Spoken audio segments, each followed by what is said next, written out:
Bethesda Theater. Get your tickets at BethesdaTheater.com. Sabah's on hold. Let's take Sabah. Go ahead, Sabah. Hey there, Kevin. Thanks for taking my call. Shout out to Jonesy and everybody and I and all them. They stole my thunder a little bit about the GM and the coach working together. I'm giddy, and I feel like I got to be cautious. Because I was giddy when they hired McLuhan, when they hired Allen. I remember calling in saying, we finally have, a football guy running things. And they just, You're right. seem to not get along with the coach. They would do things against the coach, behind the coach's back, or despite the coach. So I think the most important thing is this GM going to hire a coach that he gets along with, and is it going to be a collaboration?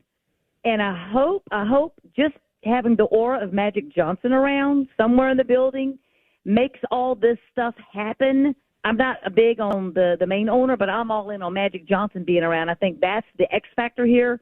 I think he just fosters success and cohesion. And if he dared sense that things weren't working, I think he would divest.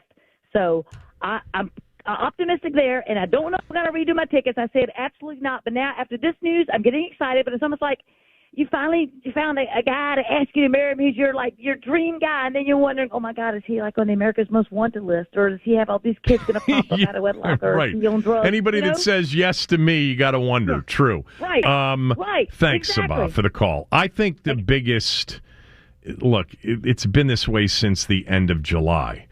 The biggest change is that the hires aren't going to be working for Dan Snyder. That's the most important thing. Scott McLuhan was brought in after, the winning off the field comments after that season. You had Bruce Allen, who was more of an administrative and ended up being, not a Vinny Serrato level lackey for Dan, but ended up being Dan's pal. We had the most dysfunctional setup with the most insecure, looking for dumb people to hire over 25 years owner. And now you've got somebody that's owned sports teams before, who's hired super sharp people in other organizations and let them do their job. Even Josh Harris's biggest critics, who we had on from Philadelphia, said you don't have to worry about him being meddlesome and being involved. He hires people and lets them do their jobs. Adam Peters has been hired to be the team's first